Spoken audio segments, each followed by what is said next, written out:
Okay, perfect. We're just gonna go with the flow here. Yeah, of course. Have you done a podcast before? I have. Really? A long time ago. Okay. Yeah. But it wasn't this Right. professional. Period. You know what I mean? You know. How many cameras? 1, 2, 3. You know, right? You know, Like, I can't do anything sneaky. I up know. here. But thank you for having me here. Of course. I'm Are you so kidding happy. me? Dude, I just want to say I'm very proud of you for starting this. I'm gonna cry. Me and Drish were working at the same spot with a couple of other girls as well. Yes. And we left to do our thing. And I feel like each of us kind of started our own little business, our own little project. And I think it's really cool to see that come to life. Yeah. And I love how like proper, professional, and like great it is. And I'm so happy to be here. Cry. Thank you for actually making like the the time to intro? come here. I'm like literally. That's like the whole intro done. Of Like course, it's yeah. perfect. Thank you. I try. Why don't you just host this instead? Basically. Basically. No. Seriously, like you were the one from day one that you were like, bro, I just heard the episode. Like it's so good. And this is what I think. And that's what I love about this whole thing is because we can actually talk about it. Like, you know what I mean? No, 100%. And you would like give me your feedback and be like, this is what I think about this, or this topic is crazy, or no. Yeah. And I'm like, that means so much to me because not only are you actually listening, but like you're engaging with it. Yeah. Bro, And I like, feel like with the podcasts nowadays, there's a lot of them, but I rarely see podcasts that are like actually interesting. Yeah. Without, no shade. Yeah. But like It is what it is. I'm not a huge podcast lover Yeah. or listener. There's a few that I just put on while I'm driving or working or cooking or whatever. But no, what I really liked about, the episodes and all the things that you've been releasing is that there is like a concrete, there's a concept and we bounce on different subjects, but it's still not like just talking nonsense. yes. Which I feel like a lot of people do that, especially here. I know. It's either nonsense, it's either a bunch of nonsense, or it's like too profound. Yeah, and And I'm just like, it's really hectic and you get lost in the I'm like, I'm sauce not of it. And I following. think it's nice. And I feel like you're someone that does, I don't mean this in the bad way because I'm the same. You speak a lot, I speak a lot, and I feel like it's I feel like it's something made for people like you and me, to just talk and just share our opinions and what we have to say on certain things, and 100%. And we're friends as well, so I feel like Exactly. that, Exactly. Like Makes it a lot easier. Exactly. Like I already love yapping. You love yapping. Yeah. If it's one thing I love more than that is yapping with a homie. with a friend. Are you kidding me? Like I we're know. about to kiki, just have a little good time, and that's about it. So it's already like, I don't know. I feel like every single time, like especially when it's like a friend, I feel like we have these conversations without the mics, and it's just like I was gonna say, you just like sit with a homie and you're like talking about really deep things, and asking those kind of questions that make you think after, like, oh, that was a really cool session with my friend. Like you reflect, and I think it's nice to have people like that around you. 100%. A, and B, to be able to kind of document that like we're doing right now is really cool. Exactly. Yeah. And bro, on that note, like that's exactly what I want to bring, because I feel like those conversations, yes, you have them with like your friend and this and that, but like they don't really, like, what if there's someone out there, I don't know, it could be you, but I don't know, that doesn't feels have that. The same. Or feels the same. And I felt the same thing. One time I was literally on the treadmill working out, and I put one of Dirty's episodes, and there was a lot of things that you said that I was like, oh my God, I think the exact same thing. I don't exactly remember, but I felt this feeling of what we just said, like I related to that, and it was nice. It was nice to hear in a very casual way that's not like too profound or too hectic or too serious. It's kind of like said how it is. Exactly. And I like that. Yeah. And it's really cool.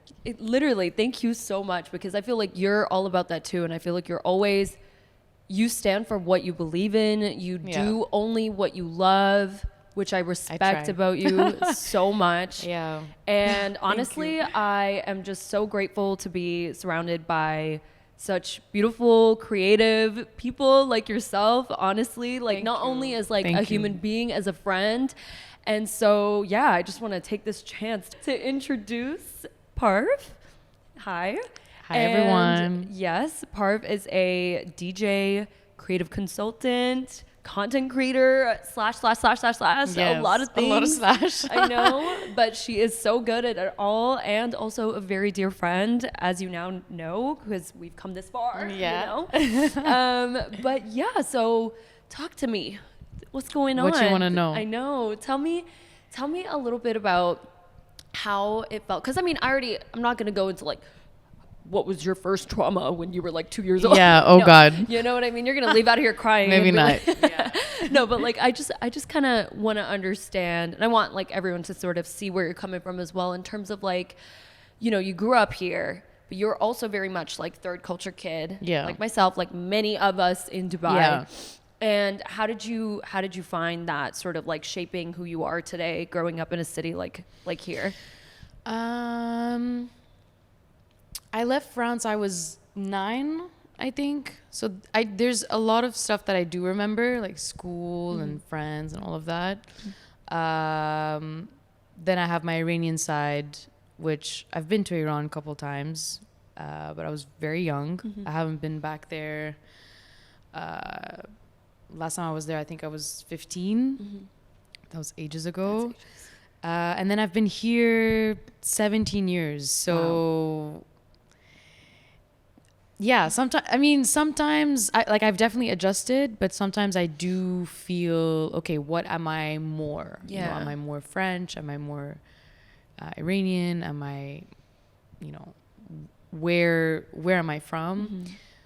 But I can definitely say confidently that, you know, Dubai is definitely, you know, has a huge part of my heart and who I am. 17 years. I know.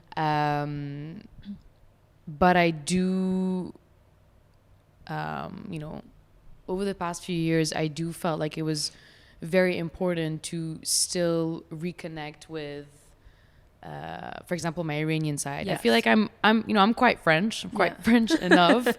But I think especially with my Iranian side, because I don't speak Farsi, which is something I'm a little bit insecure about because I can't speak to certain family members of mine. Yes. So these little things, they kind of shape who you are, right? Yeah. And the fact that I don't have that too much is it gets a little bit tough, you know, and it's only over the past few years that I kind of had this thing that clicked, like, oh, it's not a nice feeling to not be fully connected to that.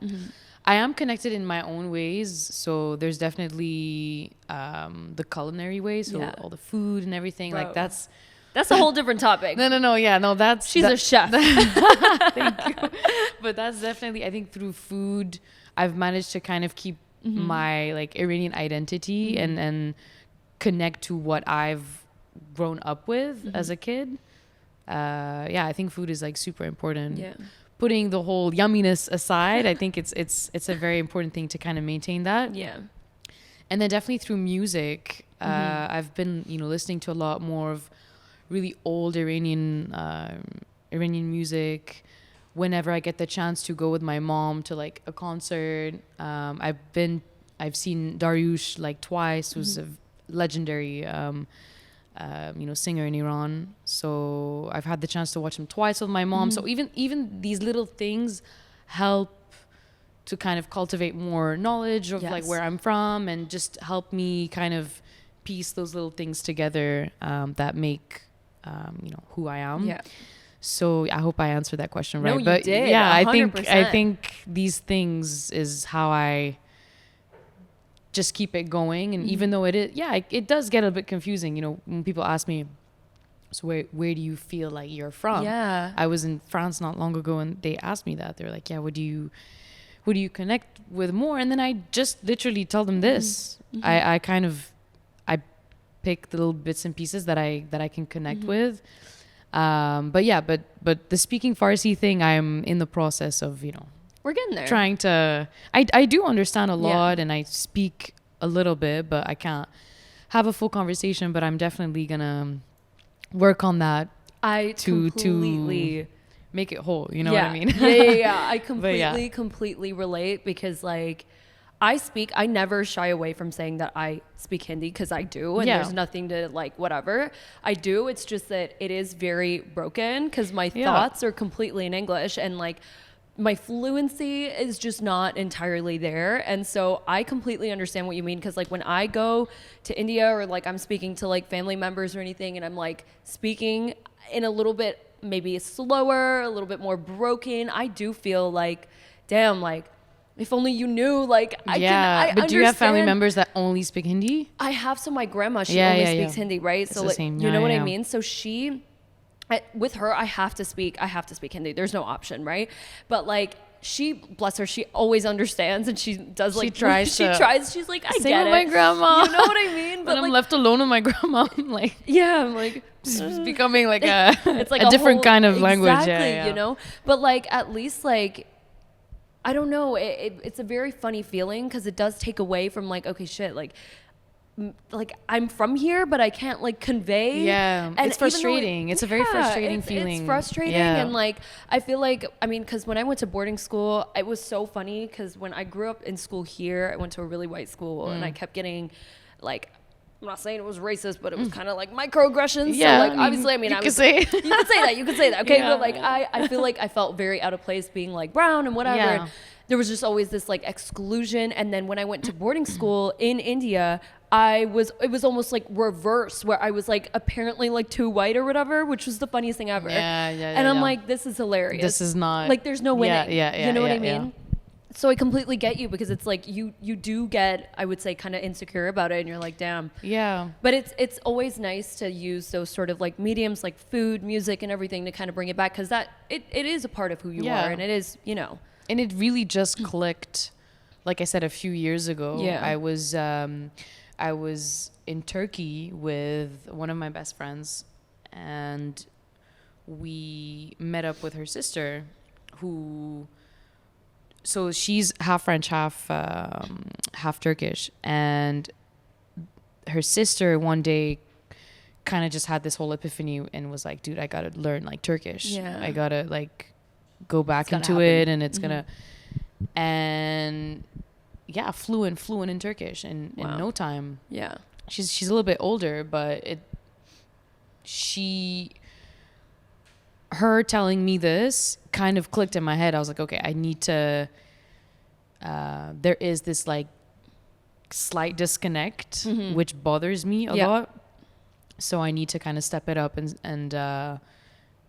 make an effort. Yeah, make an effort and figure it out. And I know that would make my mom like super proud, and then also my aunties and stuff. So I think it's a work in progress. Yeah. I know that obviously, like you said, you've been here 17 years, and I know that you kind of like started doing what you're doing now.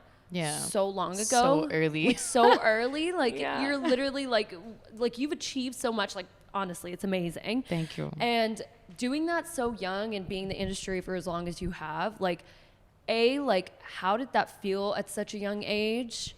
And B, just like tell us a little bit about your journey. I also, again, I want to preface this by saying I know that you've probably been asked the question of like, what do you do? How did you start? And like, nah. It's more than that, because like, this is not like, this is your, no, you know, no. I don't even feel that way, because talking about my journey or just how I've kind of started it all, it's something I'm super proud of. Yes. And I honestly, I never get tired of saying it, because it is, although I do forget, and I am quite hard on myself. I forget that it is a pretty big achievement of all the things I am doing still. But I started, I was 15. That's crazy. Yeah, I was 15. Like, I was baby. in school, literally. No, I was still in school. In what grade are you when you're 15? I don't know, like 9th grade, 10th grade, something like that. Yeah, 9th, 10th grade. Yeah. So I never really liked like fashion. I don't know why. I liked fashion, but I never thought, oh, that's going to be like that kind of industry that I'll be like working in, and that, you know, that scene. As a kid, I always felt like, oh, like it's kind of lame. I don't know why. I don't know where I got that, but I was always very creative as a kid. I always, you know, I love drawing, I love painting, I love to express myself through that.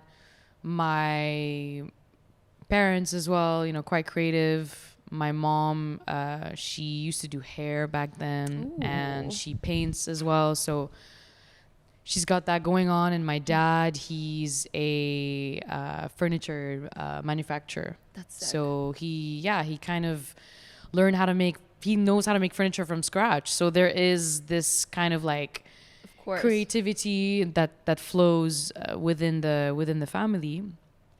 And like from a very early age, I wanted to be a painter. I wanted to like sell my paintings with my friend. Yeah, like that was like really the goal. Academically, I wasn't amazing at school. Mm-hmm. And that is something I do thrive off, because at school I really believed that I was not really like, I was not intelligent enough, and that, oh yeah, you're dumb and all of that. And that's something I carried with me for a very long time, especially, you know, with like maths and science. Like I have like major trauma from maths, and just not getting it, just not understanding. I don't get it. I don't want to do it. Even when there was the will to get better and be better, I just like couldn't do it.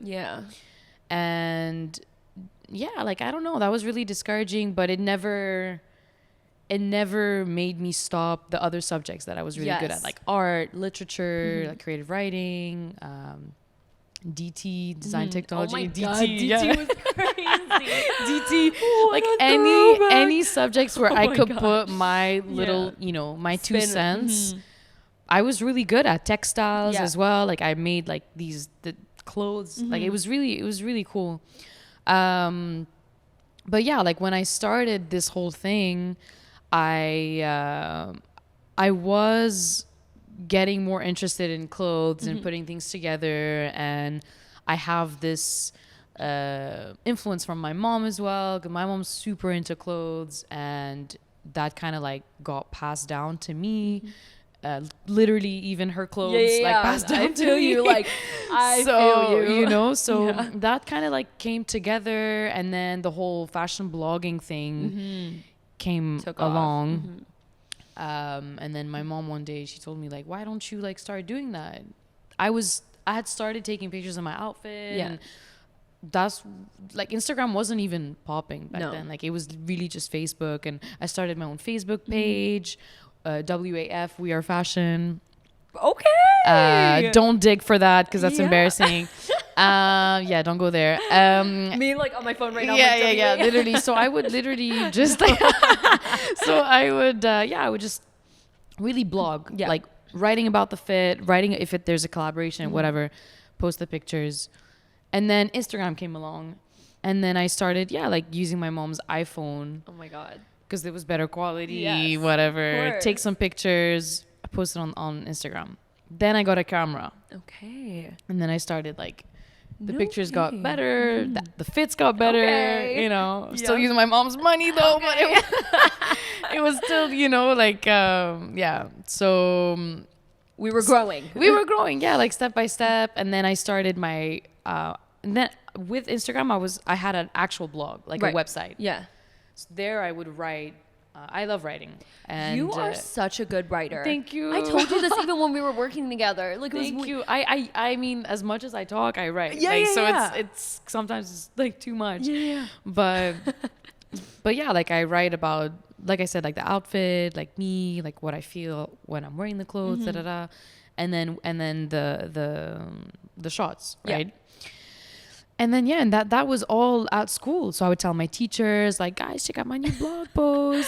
Self-promote. My science teacher would put it on the board. Like, you remember those, like, electric, like, boards? Those whiteboards? Yeah. Oh, my God. When they had to, like, reset it. Yeah. The calibration. Why is that the one thing everyone That's the British school in Dubai. If you know, you know.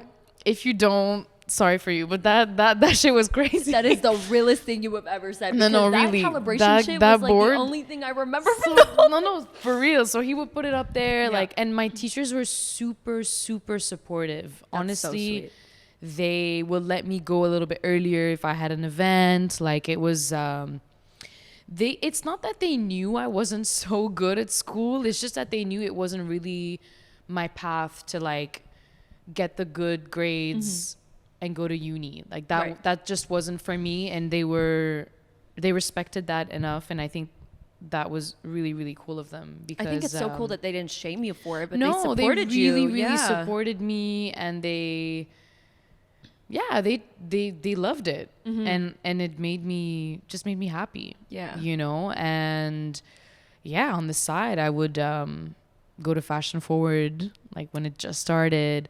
I had like a little internship when I was 16 with I think it was Samsung and the company that used to do Fashion Forward. So they were doing the social media, and we all had to use Samsung. Yeah.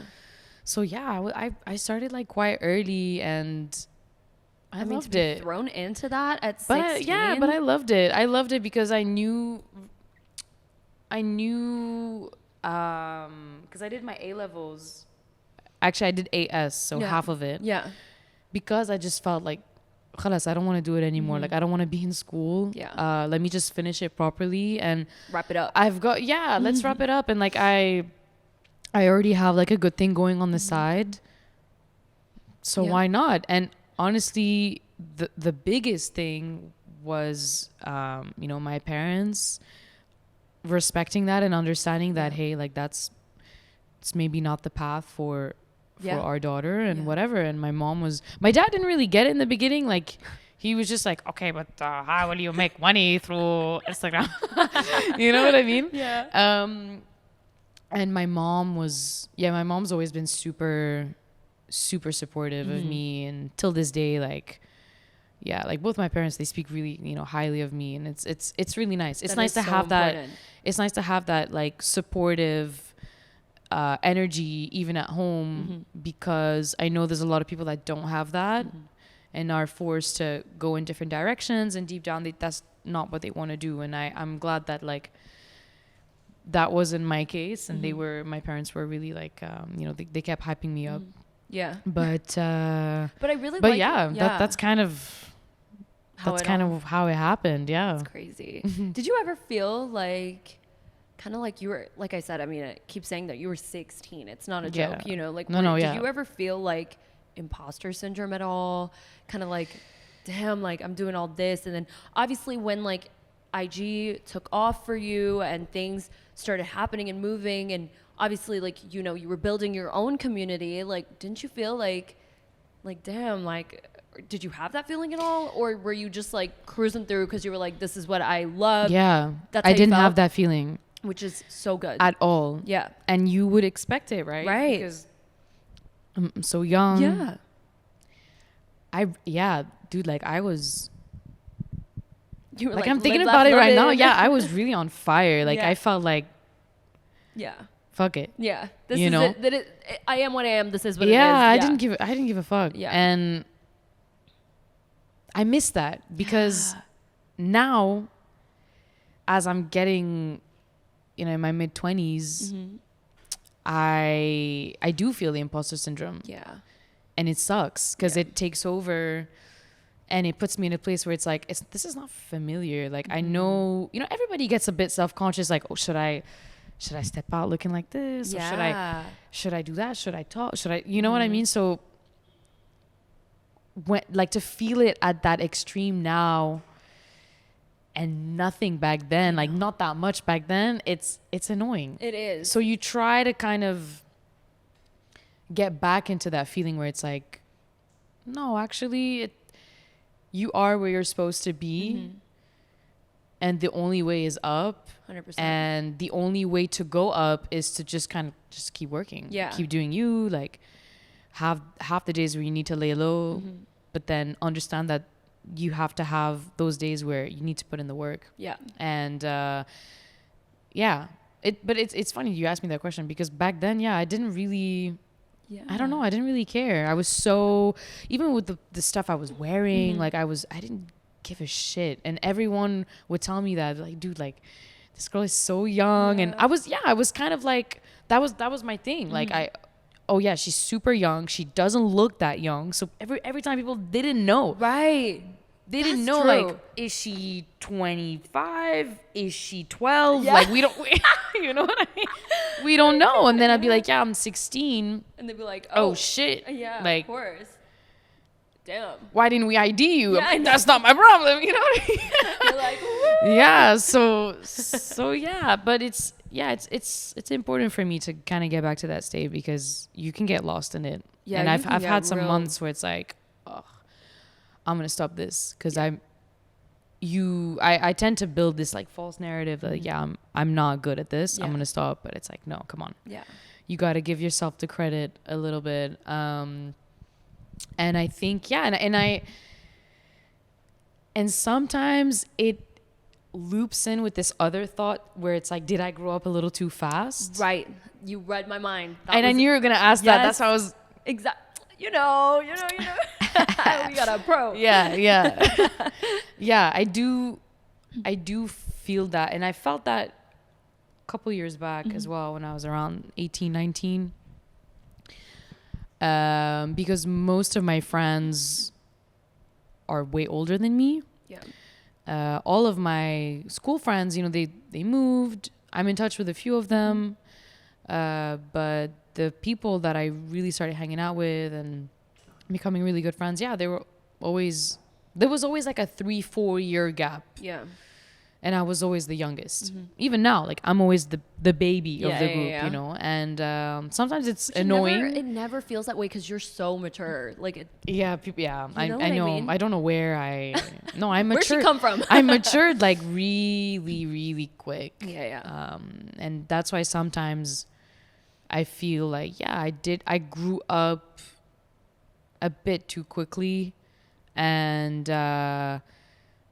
then even with the friends, I felt like a lot of those friends were just like the event friends, right? The industry friends. Yes. And then I felt like, okay, I'm 18.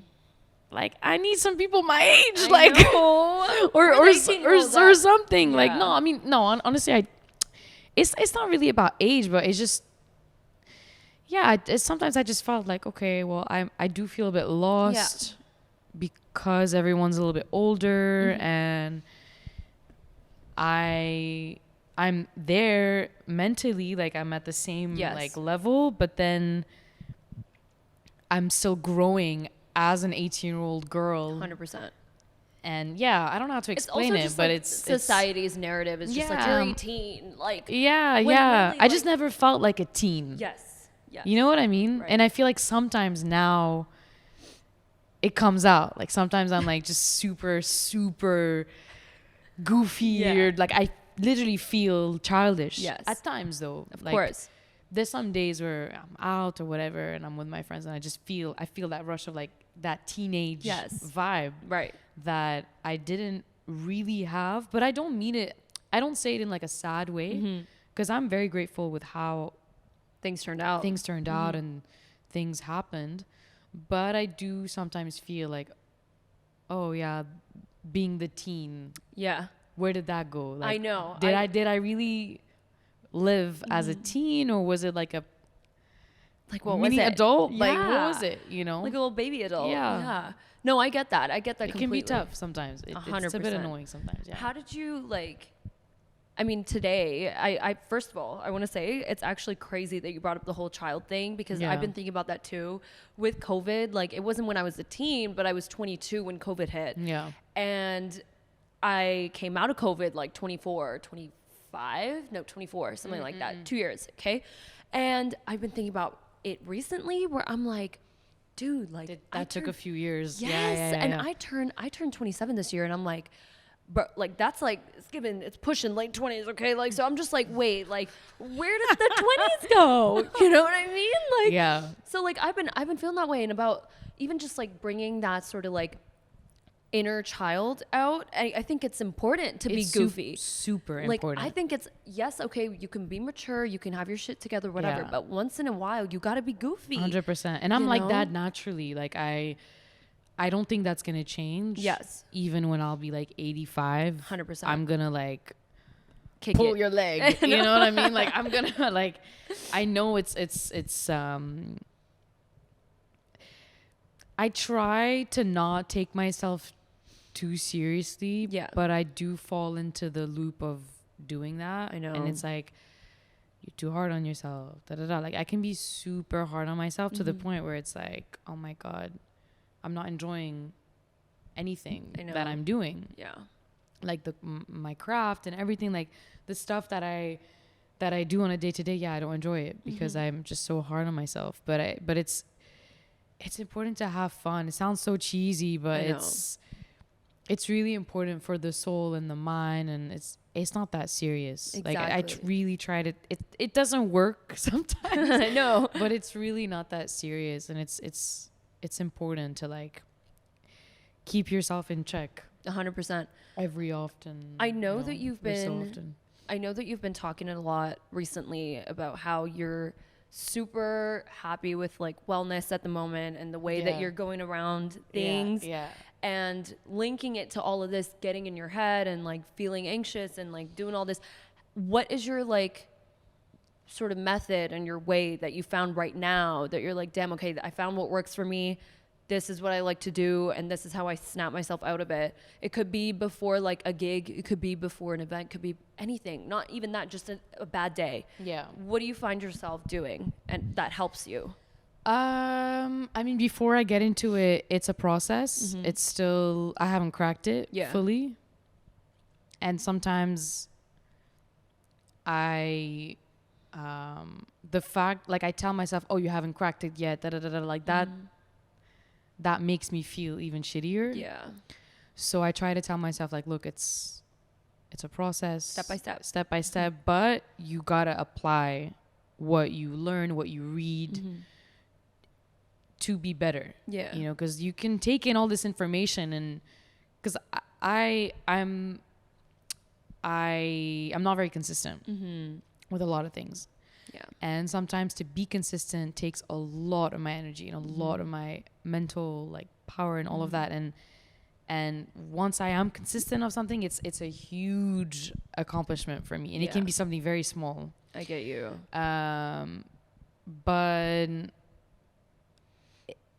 I've come such a long way with this thing, and I feel like it's hit me a lot worse in the past maybe I would say 2-3 years where I would feel things like when you just feel so anxious, you feel like your body's on fire. Oh no, yeah. So I would say meditation is it's amazing. Yeah. Like it doesn't always work. I remember I did a story recently. I don't know if you saw it. Yeah. But it was like few things to kind of stay happy. That. Yeah. That was really cute of you. Yeah. Yeah, I was just reflecting. I think one of the points was meditation. It doesn't always work, but when it does, it helps. It helps so much. Yeah. You know. It helps so much just closing your eyes, breathing in and out. I do guided meditation just on my phone through the app Calm. Yeah. I've been using Calm. Yeah, I've been using it for a long time. And I've been meditating for a while, but again, there's a lot of inconsistency. So I feel you. I'm the same way with meditation too. So and I know when I am consistent with it, the effect is crazy. Yeah. You know? So I have to keep going with that. But yeah, that helps me a lot. And it's funny because it's always the most mundane, simple things literally that are being advised to us, and we forget, like breathing in and out. Hello. Yeah. Literally. Yeah, like there's that, and then there's journaling that I've developed like maybe like a year, 2 years ago, 2-3 years ago. Again, not super consistent with it. Yeah. but that really, really helps. Yeah. Like writing, putting everything on like a page, and yeah, I could write for like hours. Yeah. Like I found myself like writing for like an hour and a half. My hand is like Falling off. throbbing. Like, as you're like, yeah, and but after you feel like a crazy relief, you don't feel instantly better. This is something I also struggle with. I tend to be like, okay, if I'm gonna do this now, like I feel better right after. Like, no, babe, it's not gonna work like that. That is so real, and it's and really annoying that I do that. Yeah, I do that a lot, and it's like these false what's the word? It's also the beliefs. instant but it's like, the instant gratification that you're like, I'm gonna do this equals I'm suddenly now happy. And then it's like, oh well, it's not really working, I'm not gonna do it. It's like, no, feel you. Babe, it's working. Yes. It's WIP. Yeah. You know? So it's that whip. It's the whip. You know. So yeah, journaling really, really helps. And it's very therapeutic. I find it's a very like personal time. Yeah. It's me time. And what else? I've been reading a lot more books about these things. Yeah. One book that I love, and I have I'm almost done. I have like a few pages left. I think it's called Solve for Happy. It's by Mo Gaudat. He used to work at Google. He used to be like chief executive at Google, I think. I might be talking a whole lot of shit, but yeah, he definitely worked in Google. Yeah. But the whole book is about it's about rewiring your brain, right? Which for a long time I've kind of wired my brain to these false narratives, whether it's relationships, whether it's work, whether it's body stuff, like your brain is only telling you this shit because it thinks you're in danger. So it wants you to, it tries to keep you safe. So yeah, I learned a lot about the brain and like neuroplasticity and how to just like rewire the shit out of your brain and 100%. Be like, dude, this is not true. Yes. What you're thinking of. And then also, you know, you might think, oh yeah, but like, you know, wellness and holistic thing this is the trend right now. Yeah. There is a bit of a trendy side to it, but I feel like, I mean, for me personally, I really don't take it as the trend. I think 100%. I think the more that people are talking about it, if you want to look at it from a trend perspective, the fact that people are talking more about it, for me, it made me feel like, okay, maybe I should kind of like tap inside this whole thing. Yeah.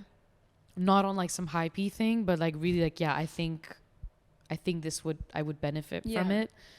So the book, and I talk about the book like to all of my friends and everyone. You brought it up before too. Yeah. Enough about the damn book. I know. Close the damn book. Seriously. Literally. But it really, really helped me, and it is helping me now. I catch myself in situations where I'm like, let's not think that way. Yeah. Because this is how you're used to thinking, but it's not right. Yeah. And you've learned a couple of things, so apply it. And I have been applying it, and I try to kind of apply it when I have those like mini crises, you know? There's one thing I really loved from the book, which is not to think with the trauma. Yes. So it's definitely easier said than done. Yeah, but it really, when I read it that way, I was like, oh shit, like, like, I don't know, I need to think of an example. No, you're good. But whatever happened in a specific situation, like, don't bring in that trauma to that situation that is the same situation as the trauma, but like, let's think about it from a fresher perspective. Yes. Don't bring in that past shit. 100%. And I think for me, it's, I tend to do that a lot. If I've had a bad experience whether it's in a friendship, whether it's at work, whether it's in a relationship. Yeah. I try to dig in those things, like where does that stem from? Yeah. Is it my parents? Is it my past like relationships? Is it, you know what I mean? So it's all these things where I often build these false narratives in my brain.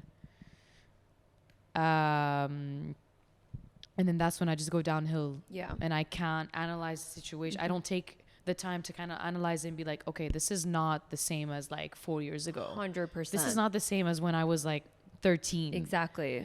Like we're grown. Let's take a step back and really think about it. And yeah, there's just a lot of stuff. There's one that was like, drama is not the truth. Yeah. A thought that's like overly dramatic, like that's not the truth. And a thought that's in the past or in the future is not the truth. Exactly. You know what I mean? Like, yeah. And it's just reminding you of the presence. Yeah, exactly. Like, this table is great. Like, that's facts. The truth. Facts. But when I'm gonna talk about, make an assumption of the past, of the future, and I wouldn't say dumb down, but to put these things in a more like logical perspective, has helped me a lot, because I find myself talking to my brain and to myself where it's like, was that true all along? Like, is this really true? Yeah. You know, and like I have this one thing, and I've talked to you about this before. The fact that I've been in Dubai pretty much my whole life. I didn't go to uni. I didn't study abroad. I didn't live abroad, even without uni. Like, I didn't live abroad. I didn't have that life like by myself, like to discover myself. So then that's when it starts going in. Do I really know who I am? Right. Did I tap into this unknown area of myself? Like, do I even know whatever, you know? And it goes into this loophole where I make myself believe that, like, no, I don't really know who I am, because I haven't lived abroad, or I haven't had this many like partners, or I haven't had this, and that like I build this my own scenarios of things, and that I believe so strongly, and it's scary. It is. And it fucking scares me. Yeah. Where it's like, why like why are we believing this shit? You know? So yeah, like when I read this stuff, it pulls you out of your head. Yeah, it really makes me feel like, oh shit, yeah, true. Yeah. Why is it really, you know? But it's tough. Yeah. Like, the good parts are great, but the bad parts are really bad. Yes. So I try to kind of bring it in the middle and be like, okay, how do we kind of even it out? So the good is like, it's good. Yeah. And the bad is like, okay. Yes. And let's not have extremes. That is so I have extremes. Like, I can be super fucking happy. Like, oh my God. Wow. Like, head out the car, Lana Del Rey music video type shit. Exactly. And then I can be bad. Like, oh yeah. My couch is like sucking me in. Oh no. So let's try to not do that. I so get what you mean. And let's read more books about mental health. Exactly. You know? Go bugs. But yeah, no, honestly, like it helps. And exercising, doing sports, that shit is super important for me. And cooking and eating, like, just well-being and cooking, treating yourself. Like, you have to. You really, really have to. And not being on your phone too much. That shit, I'm still struggling with that. You know, I'm gonna keep it real. Yeah. I have this, and I've spoke to my therapist about it a little bit. I have this like attachment to the phone, and it's serious. It's serious, and it triggers all that shit I just spoke to you about. 100%. And when I don't have the phone, it's like, oh shit, like da. So there's also that, like, I need to learn to detach. I attach to things like very quickly. Yeah. Whether it's friends, my boyfriend. I mean, obviously I'm very attached to him, but you know, it's important to have like certain kind of like levels to it. 100%. Because then that's when you get hurt. And where things get a bit too, like with the phone, for example. With my phone, it gets, and I don't like saying that because it sounds like annoying. No. You don't want to be like on your phone, but I feel like that Yeah. sometimes. Yeah, So yeah. I have to kind of stop myself, be like, hey, when you have lunch, put the phone away. When you work, put Exactly. the phone away. It's hard, but I have to. I Because know. then I go back into the spiral. So Dude, the doom scrolling. it's these little things. Yeah, Oh, yeah, yeah. I have been having the biggest issue with that Yeah, recently. yeah, and you feel it. I I don't know have about you, been- but I feel it. yeah. No, I've been struggling with that. My eyes start going like Ugh. that. I'm just scrolling, and Yeah. I can feel it in my chest. Like, okay, Enough. I feel anxious I know. from what I'm seeing. Online. Literally. Yeah, it's crazy. I hope that was clear. No, of course. It was It's super. it's honestly I levels to could talk it. for hours Yeah. about this stuff, because it's like it's a new thing that you tap into. You know, okay, cool. I'm gonna take care of myself. I haven't always done it, but now is the time. I'm pretty young. I'm about to turn 25, and fuck it. Like, I want to be like.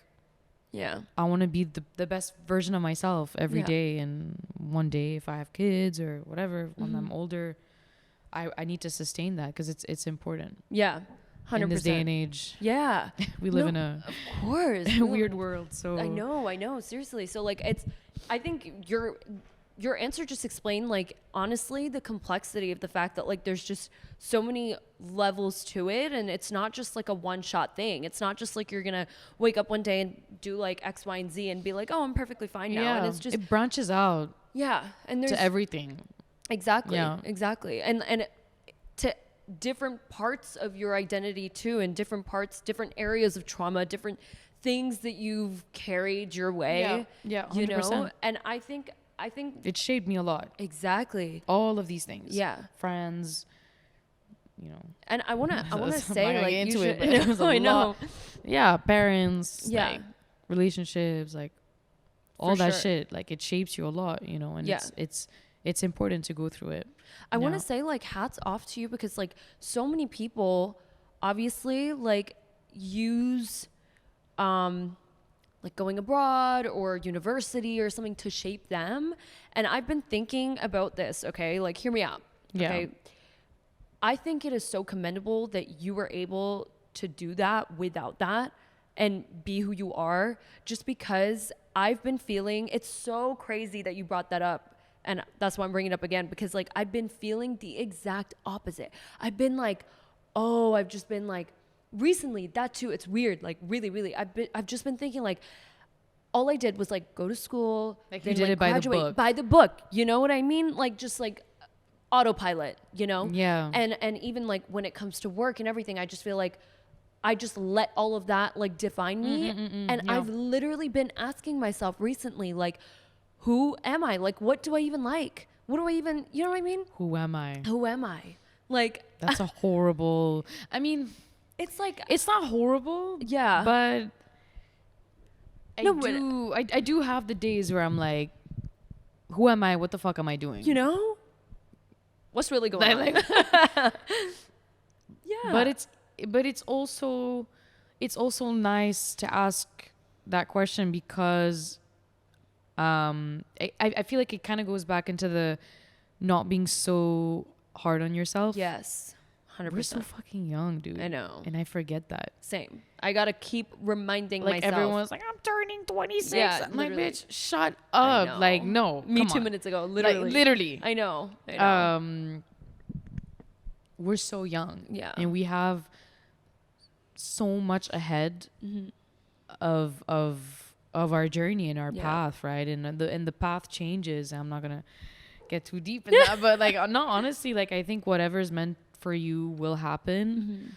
And it's a difficult mindset to get into. Like, I try Yeah. to tell myself, like, whatever happens, like, this is for you, you know. And I've gone through a bunch of stuff where, looking at it now and where I am now, I'm like, oh yeah, like, this is good. This Yes. was meant to happen. Yes. But from time to time, it's nice to kind of like not reconnect, but kind of check in, right? Yes. What am I doing? Who am I? Da da da. Like, Exactly. you look into. I don't know. It can be fun. Like, you have to make it fun. Exactly. I'm having that check-in moment. Yeah, I'm pick up having new that moment. hobbies or Exactly. work on yourself even more, whether it's photography, whatever, Art, styling, anything. art, like, double down on it. Yeah. Yeah, like For sure. pick up a new. Yeah, it's a whole process. Everything is a process. It But I is. know it's tough, and it's funny. It's funny that you tell me that, because I always, like I said, like my brain has kind of like glorified the whole idea of like being abroad. Yeah. And like living abroad. And when I hear like, oh, I've experienced so much. I lived in New York. Yeah. And there's that side of myself that I don't like, where it's like, oh, I didn't do that. Yeah. And then I that's get when you. everything starts to go in. Oh, but you didn't do that and this, and do you even? Yeah. Yeah. No, but it doesn't. But it's funny that you tell me that, like, oh, I felt like I went by the book. Exactly. And yeah. No, there's two sides We're to the just coin. never satisfied with what we have. I know, right? We need to fucking I know. This is No, I exactly know. what I mean. Like, there's two sides. I couldn't, dude, like, this is like the best example of the fact that like there are just two different sides to it, no matter what. And like you said, we're never happy with the end that we get. It's so annoying. Which is so like, we should just be give fucking it up, happy. you But know? it's tough. It's really tough. 100%. I Yeah. think honestly, to kind of go from that whole thing of like checking in on who I am, whatever, like a thing that I know you relate a lot to this as well, which is why I want to hear your take.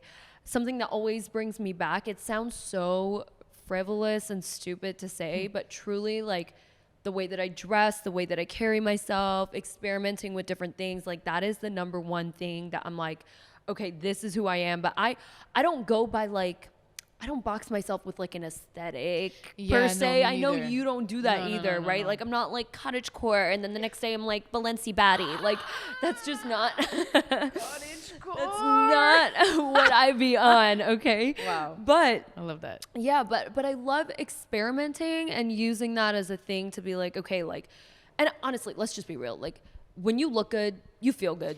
Oh, you know, yeah. like if I'm looking good, like it doesn't have to be for anybody. It's just for me. Yeah, 100%. So that's just the way that I've personally been having fun with it. And I want to know kind of like your whole personal style and how you kind of curate that and what you see yourself as in that sort of realm.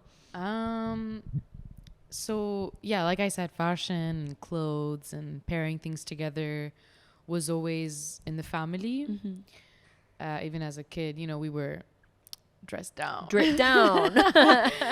But yeah, I definitely find it so fun. Yeah.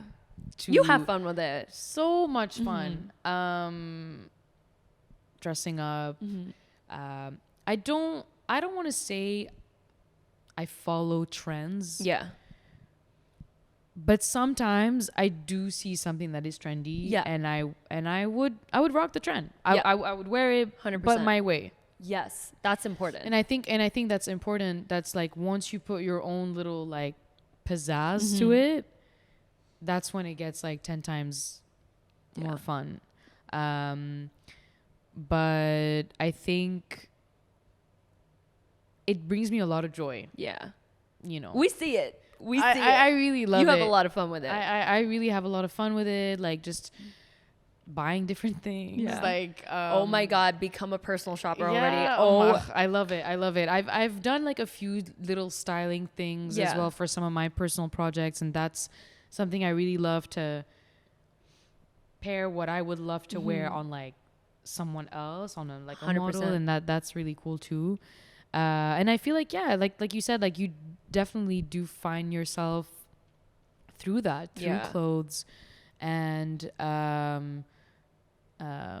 yeah, it's just really fun. Something I do struggle with, which gets a bit annoying, is I tend to get over things quite quick. Oh, So yeah. I would buy something and then I end up having like a bunch of clothes and I'm just not satisfied. And Yeah. it becomes this thing where it's like, it's just that materialistic shit. 100%. And you know, it could be like an expensive thing or something that's not so expensive, but I find myself, and I feel, and it's really unhealthy, and I try to catch myself not like I try to catch myself in that thing and tell myself, hey, don't do that, it's not cool.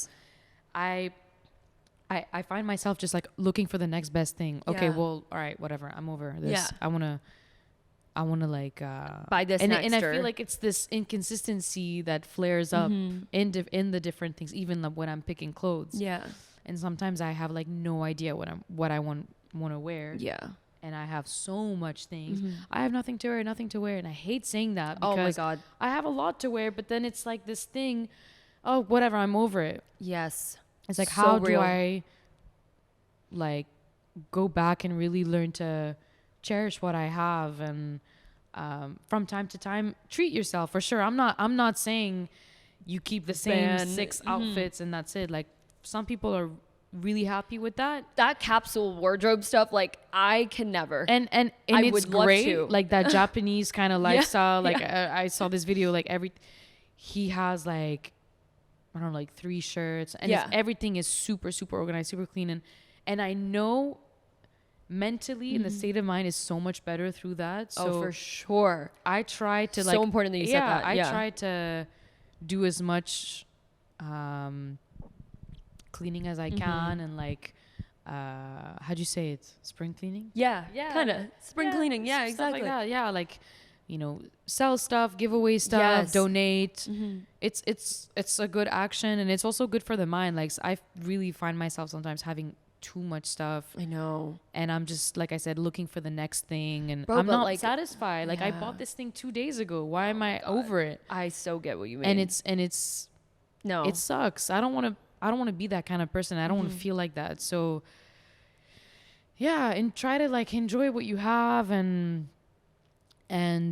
treat yourself whenever you want, but it's it's important. Yeah. It has 2 sides to it. Exactly. Like, let's have fun with clothes. Let's be one kind of like character today, a second character tomorrow, whatever. But then it's important to like not to go too crazy. Yeah. You know, on that. Yeah. Yeah. And it's crazy that you said the whole thing about like getting over something. I feel like, again, like couldn't be a more perfect example, like 2 sides of the story, because every single time I have to like do any sort of spring cleaning, I feel like I attach so much to like, one thing. Oh, no. And it could be like a freaking, I don't want to throw this away. you know? Bro, 2 years, same. Like it's still there. It's in still the corner. there in the corner, never wear it, never touch it. No, it's the worst. And I feel like us as women, we kind of like attach so many phases of life, so many moments, so many situations to a pair of clothes, and then you never wear it again. It's just there anyways. It's just like, oh my God, yeah, that I didn't look at it that way, but yeah, you know.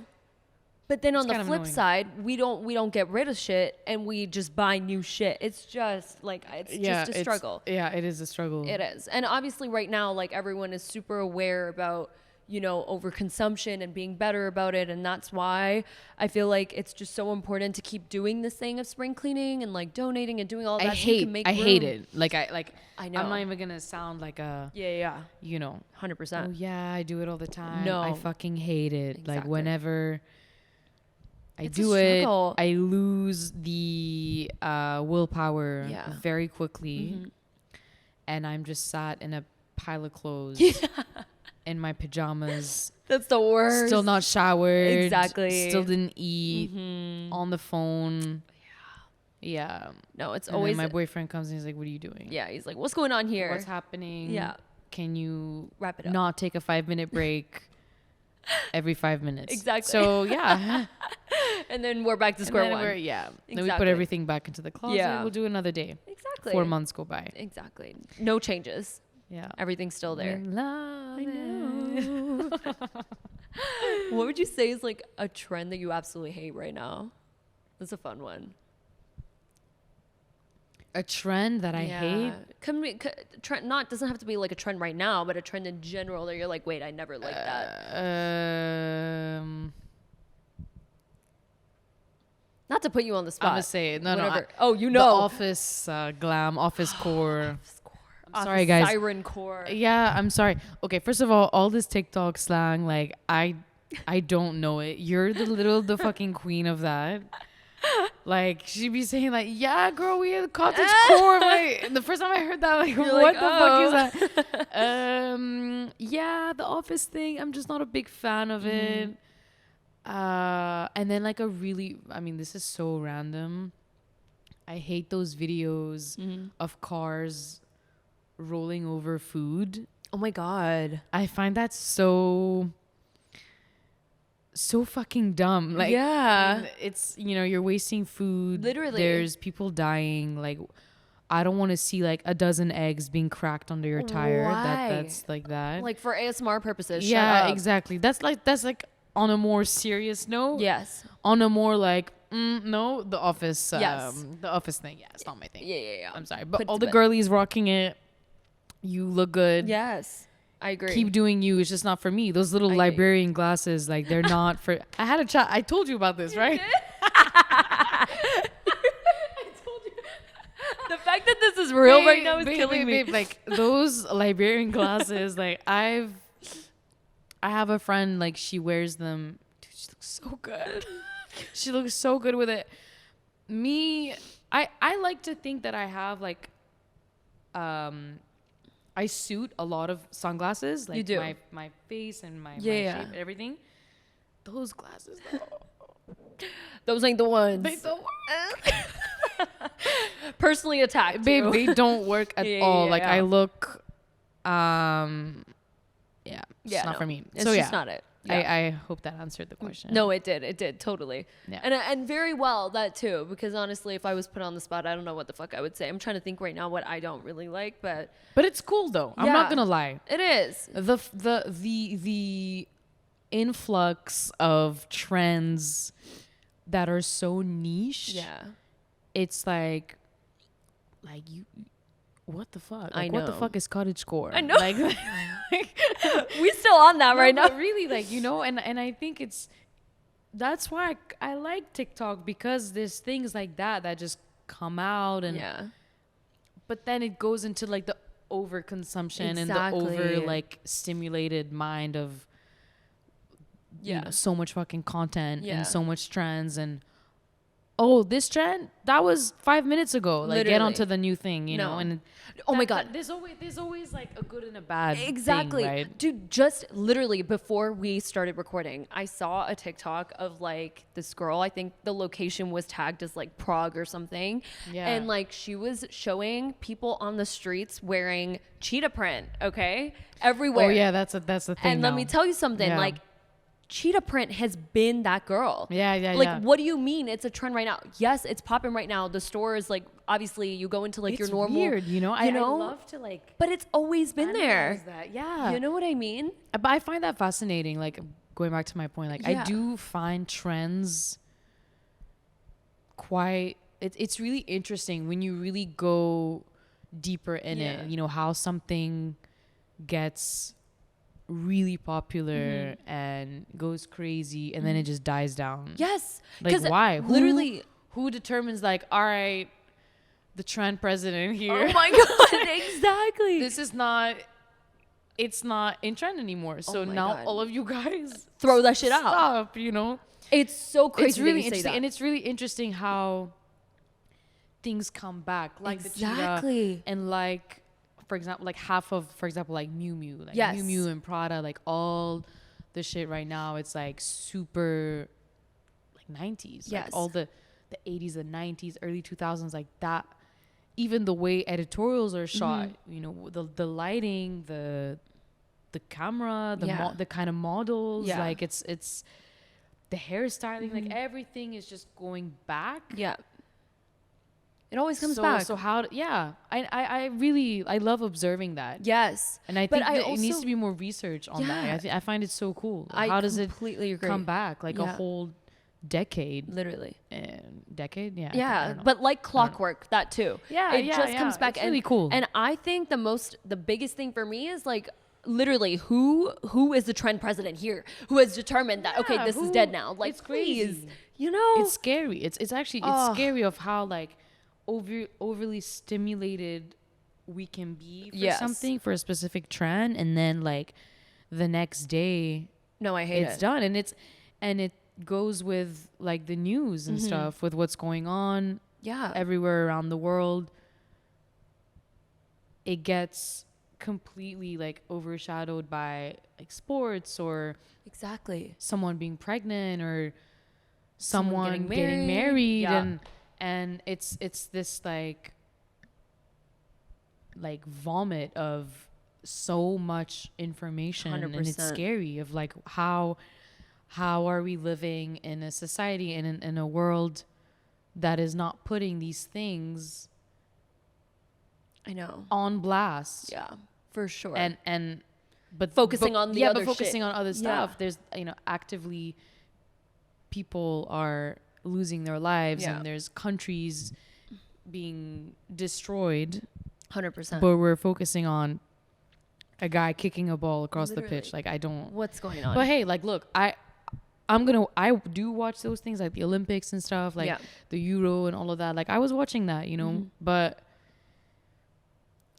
I do also think to myself like shit, like this is, there's stuff going on and yeah the whole, yeah. I mean, it's it's a dystopian. it's a crazy know? thing. It's really something I don't really have the words for it. I know. It's like what? No, because it's overstimulating. Yeah, it's crazy. It's dystopian. You have to it doesn't feel real, and yeah, it does really. It all does come right back down to that. It's all these other sort of like little distractions because we have access to so much that's the thing. There's just so much there, and it's like, okay, this is the trend. This is the second trend. Third trend. Now we're going back to the I get overwhelmed. I literally get same. so overwhelmed. I get so in my head again, like the whole information overload. It drives me crazy some days, and it links with the whole doom scrolling thing, and I just lose my literal mind. And I'm like, it's depressing. It is so depressing. It can get really, really depressed. Like I've gotten like very, like very low because of these things. Not only from what I'm seeing, and then from the lack of just the ignorance, and then just so much shit. I know, like random shit. I know. I can't. 100%. No, I so get what you mean. It's really tough. It is. Tough, I always have to like snap out of it and then put my phone away, bring myself back to the moment, and be like, but it's okay, also good to be actively aware of these things. You know. I think people that are just like, oh no, I'm not gonna get into it. I'm not gonna. No, that's bullshit. Like let's just be aware of what's happening in the world. I think it's 100%.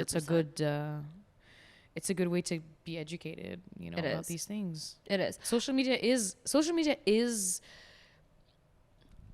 going back. There's a good and a bad to everything, right? Like social media can be so shitty with what we just spoke about for the last 10 minutes. Yeah, literally. But it can be really, really dope too.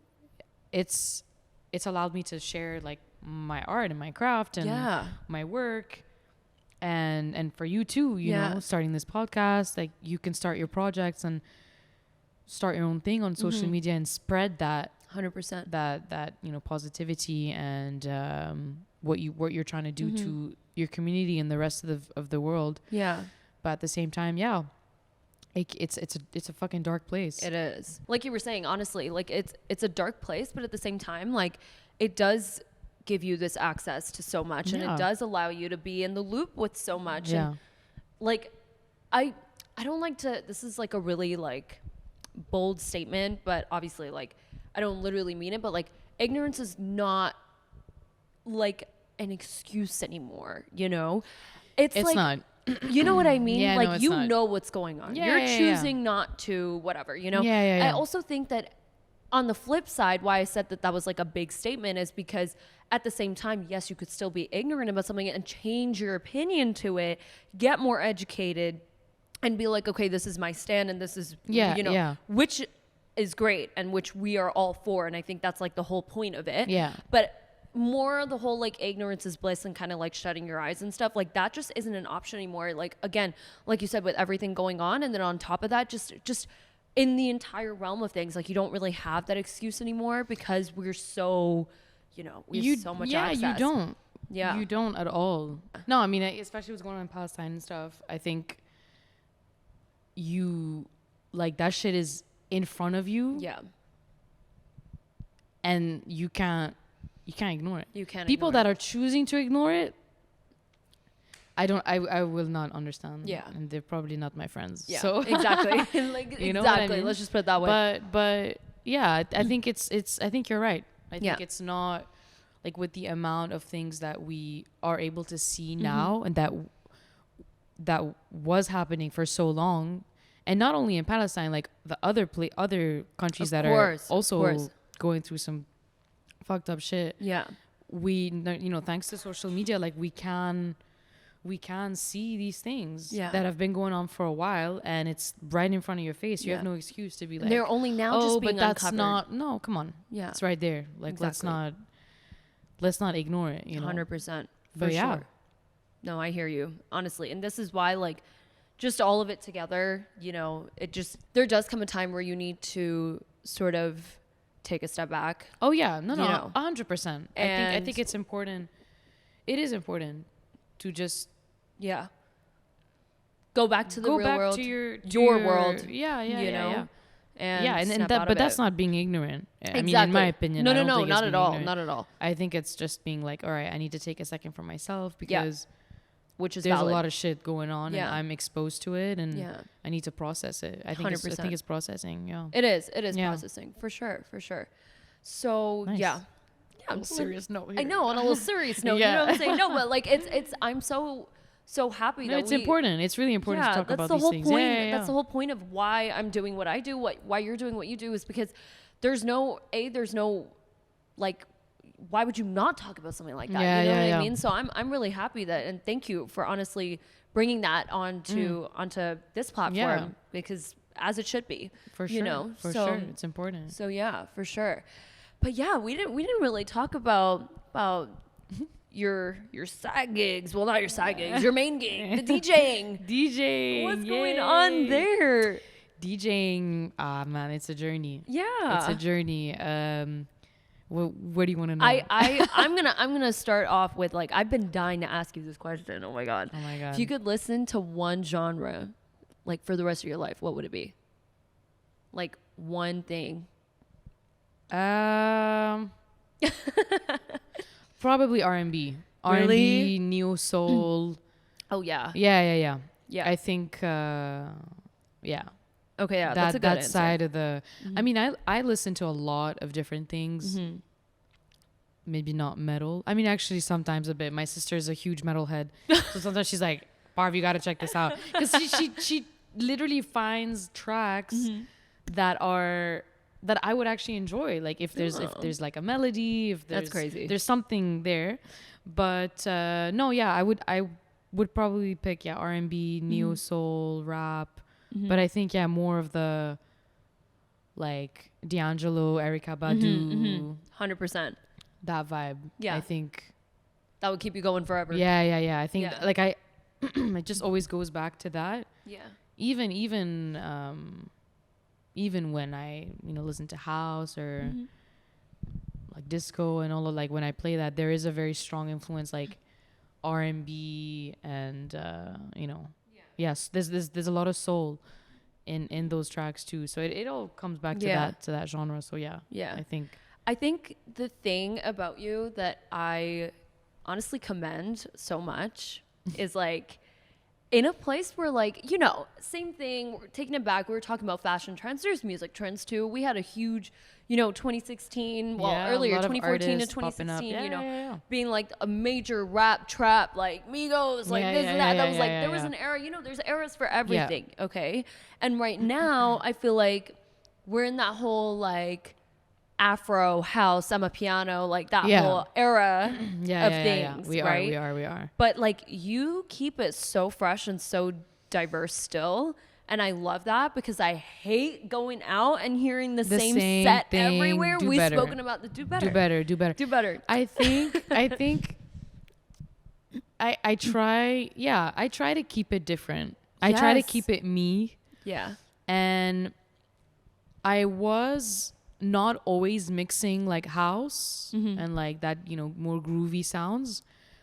I was, but when I would play for Bronze and stuff, I don't know, there was an influence of it, but now it's become a lot more, like, my music research is, like, a lot deeper. My sound has changed a lot. I mean, you come to my gigs, so it's kind of, yeah, it's really flipped. Mm-hmm. But I like observing the trends of what's going on right now. And I really love, okay, hear me out. Mm-hmm. Again, the good and bad. Yeah. I do agree with you that there is a sense of like repetitiveness, especially here, especially in Dubai. Dubai does it big, and there's always the parties and so it's dope. Like, this is Dubai, but it's true. Like sometimes I feel like some of these spots just go by what worked that one night. Yes. And then just kept going. Yeah. Where this is where I personally feel like it's wrong, because once you have that thing that worked one night, elevate it, step it up, and try to keep the same energy but bring something different to the table. 100%, dude. Because when you keep going for so long with the same shit that worked that night, then you get like, oh well, but the people were there for this kind of thing, and then you kind of like, it regulates the crowd to like expect this certain sound, and then you put just yourself go in a box too. Yeah, then you go into this loophole of, it's the same people coming in because you're playing the same music. Yeah. 100%. That is so real. You know what I mean? Yeah. You're not bringing in different pools of people. And then it is a bit scary to kind of change that. And I get that from a promoter, from an owner's perspective, from a DJ's perspective. Like, I can understand, like, okay, we want to do something different. Oh, no, dude, like, come on, let's not. Because what I've observed here, and I don't mean that in a negative way, there are different kind of communities here. You have the group that are like you and me, that want to discover new shit. Yes. That don't mind if the selection is like diverse and there's a variety of genres of things going on. And like there's really that crowd here. They're not a lot, but those people are there. And I think you have also this other side that are just going out because they just want to go out and they want to have fun. And I don't blame them. Yeah. When you're not really interested in music too much and you don't really care, and you just want to get drunk, that's and true. You just want to go out and have fun. I feel for it. Yeah. So these spots cater to these, and the spots that don't really want to change, and they cater to that like kind of clientele, then keep it going. You know what I mean? You do. But it's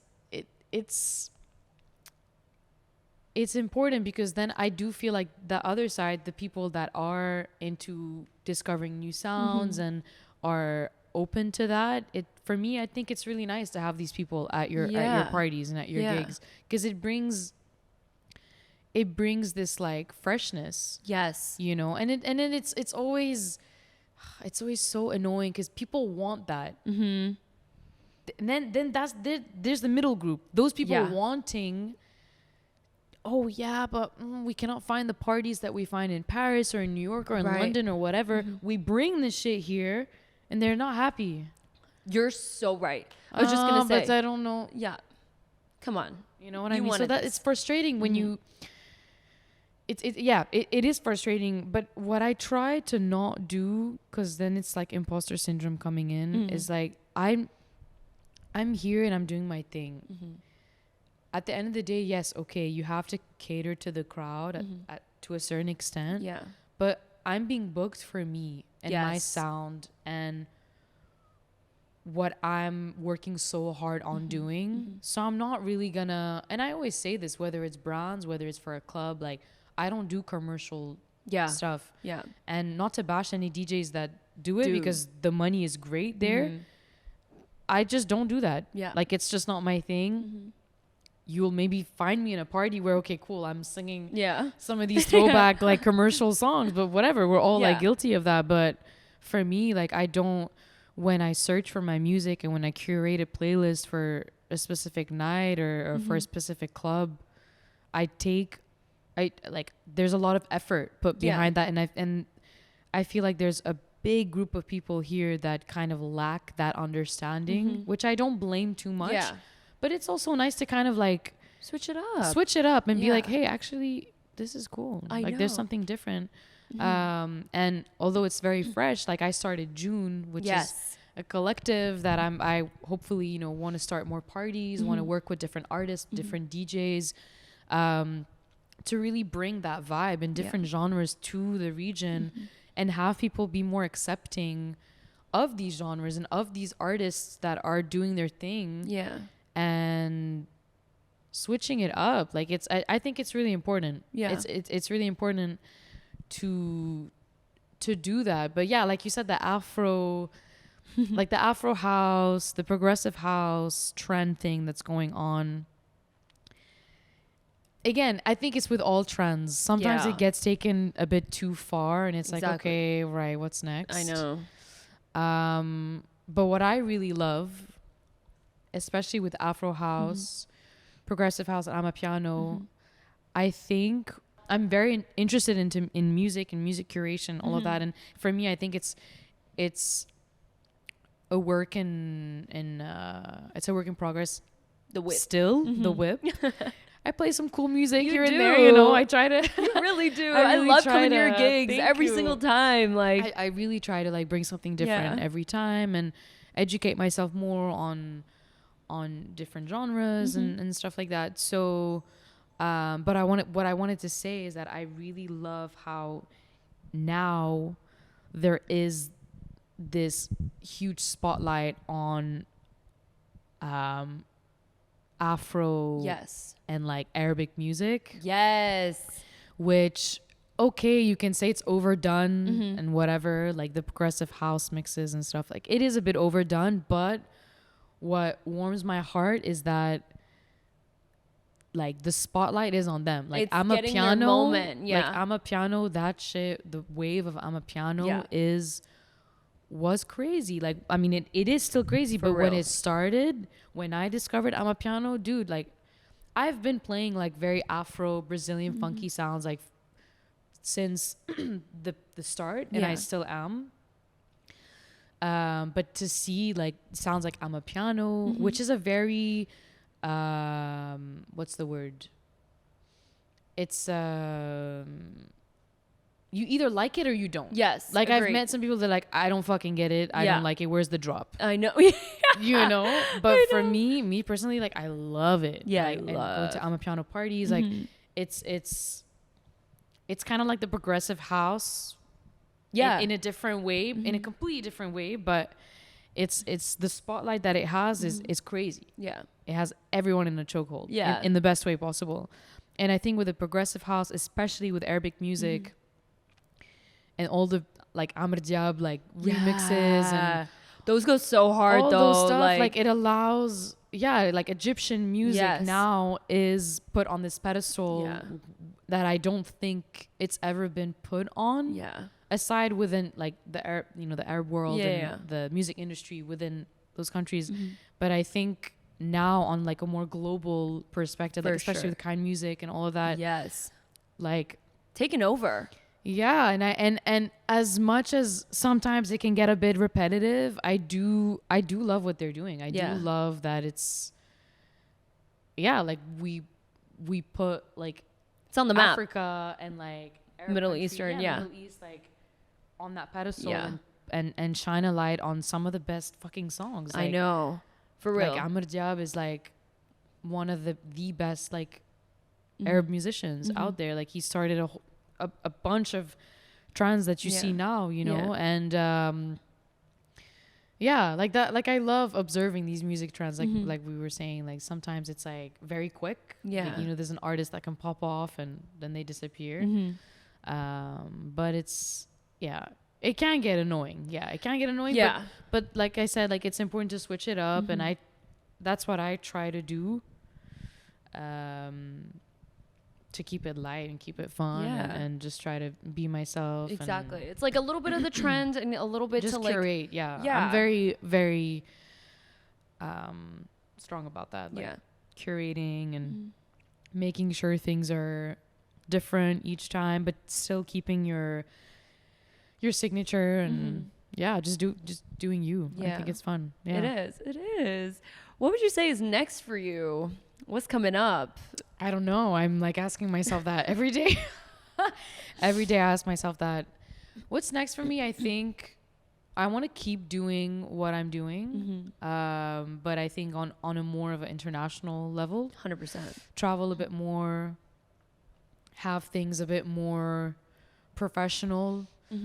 Like, I mean, this might sound a bit stupid, but like I'm starting to do more like contracts. When I do a gig with clients, like it's not just an email confirmation. It's like actually a contract and different parts of the contract. And all, like I it's try more to, serious. Yeah, it's more serious. And, you know, there's good money coming in. So because of that, let's make it, let's make it more serious. It's official a bit more. So,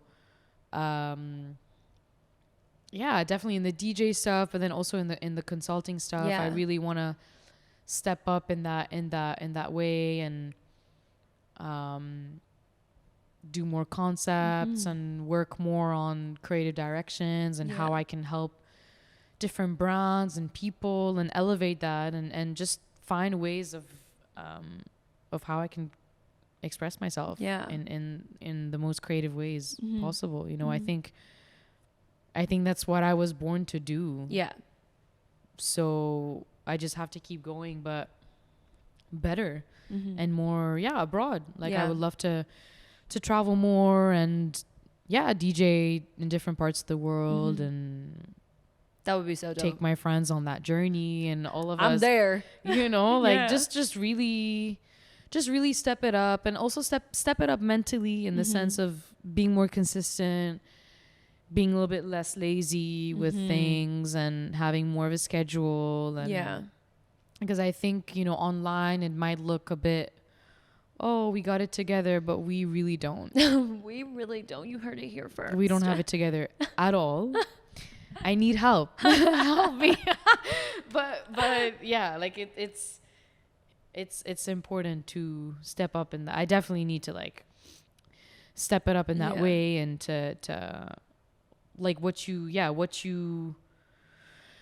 invest in yourself is what you eventually will see, right? 100%. So, for sure. Yeah, that's what's up. That's the tea. That's the tea. I love it. That's the vibe. Dude, thank you so much for chit-chatting with me. Of course. Thanks for having me. You know I love to talk. I know. Hope there's enough storage for that.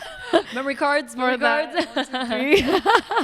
But thank you so much. Honestly, so proud of you. Thank you. And I'm so proud of you. Thank you. So excited for this to come out for you guys and to hear everything that we just debriefed. Yes. So exciting. Same here. But yeah. Thank you so much. Bye. See you guys. Yeah.